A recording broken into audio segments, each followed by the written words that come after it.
Continuamos con La Noche.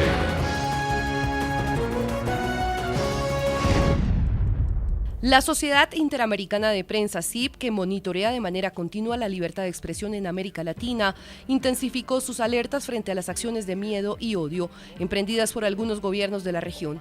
Justamente en la lista aparece en los primeros lugares Venezuela. El domingo a la medianoche se acaba la concesión del Canal 2 a esta empresa privada. Hace casi 7 años, con estas palabras, el entonces presidente Hugo Chávez abrió la primera puerta hacia una guerra frontal contra los medios que no estuvieran de acuerdo con su modo de gobernar, respaldándose en su nueva constitución, como quien dice, a su antojo y o conveniencia. Candelita que se prenda, candelita que se apague. Según organismos internacionales y periodistas locales, la primera víctima a quien Chávez le pasó la cuenta de cobro fue al más antiguo canal de televisión RCTV, tradicional en Venezuela y querido por su audiencia. Su concesión no fue renovada y salió del aire el 27 de mayo de 2007. Y con el cierre de RCTV, medios como Globovisión comenzaron a ver en ese caso que podrían convertirse en el próximo blanco de un gobierno que con el paso de los días ha desatado más su ira. El uso de herramientas jurídicas fue incrementándose, lo que llevó a que la oposición venezolana denunciara la situación ante la Comisión Interamericana de Derechos Humanos de la OEA. En un país en el que el gobierno es el Estado porque no hay separación de poderes, el gobierno decidió tomar 20% de Globovisión porque no quiere que se digan las verdades que se están diciendo en Venezuela. Justamente el pasado 17 de mayo cambió la línea informativa de Globovisión, una cadena de noticias que mantuvo una posición crítica contra el gobierno chavista. Coincidencialmente, la cadena de noticias pasó a ser dirigida por 3 empresarios venezolanos, aparentemente cercanos al gobierno del ahora presidente Nicolás Maduro, quien sigue el ejemplo de su antecesor. El último informe de la SIP también resalta el incremento de número de juicios y demandas penales como civiles contra periodistas y medios independientes. Desde el 22 de noviembre de 2012, según la misma organización que vela por la libertad de prensa, algunos diarios internos comenzaron a quedarse sin tinta y sin papel, y a cambio con un condicionado derecho a informar. Yo no gasto ni medio para comprar el Nacional, ni ninguna de esta prensa burguesa, no. Es como comprar veneno, pues como que uno fuera a la farmacia todos los días a comprar qué veneno, ácido muriático, y se lanzaron un guamazo de ácido muriático antes de desayunar todos los días. La SIP advirtió en su última asamblea de octubre. En este periodo sucedieron hechos que agravan y agravarán la situación de libertad de prensa, tanto por las agresiones contra medios de comunicación y periodistas y las restricciones de divisas para productos importados para la producción de periódicos, como por la creación de un organismo oficial de censura, el retiro del Estado del Sistema Interamericano de Derechos Humanos desde el 10 de septiembre y la solicitud del presidente Nicolás Maduro ante la Asamblea Nacional de una ley habilitante que le permita legislar por 12 meses con el fin de atacar la corrupción y solventar la situación económica que aqueja al país. Voy rápidamente nuevamente a Washington con Carlos Winograd, él es profesor del Paris School of Economics. Señor Carlos, planteamos en el segundo bloque de este programa otro de los grandes, retos que enfrenta la libertad de prensa en América Latina, y tiene que ver con la estatización de los medios de comunicación pública. Exactamente, ¿cree usted que este tipo de iniciativas afectan o no afectan la competencia? ¿Afectan o no afectan esa posibilidad pues, que tienen los medios no solamente de informar, sino también de ser viables económicamente y de esa manera sostenerse? Sí, aquí en su pregunta, que es nuevamente sumamente acertada, hay 2 dimensiones. Uno es si aumentan la potencial interferencia de los gobiernos de turno, y la segunda es si promueven la competencia como en principio el leitmotiv sugeriría. Diría que a la primera, sí, al debilitar la autonomía financiera de los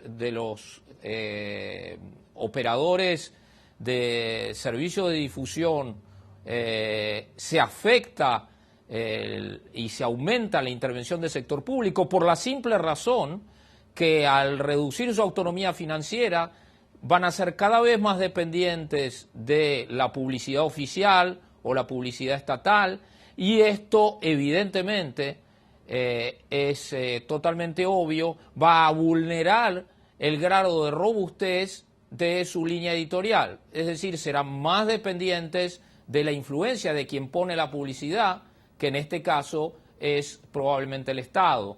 Entonces, por un lado, esto no es una estatización directa, es una estatización y un mecanismo de dependencia indirecta que se relaciona efectivamente, como usted lo ha señalado, con el grado de autonomía financiera.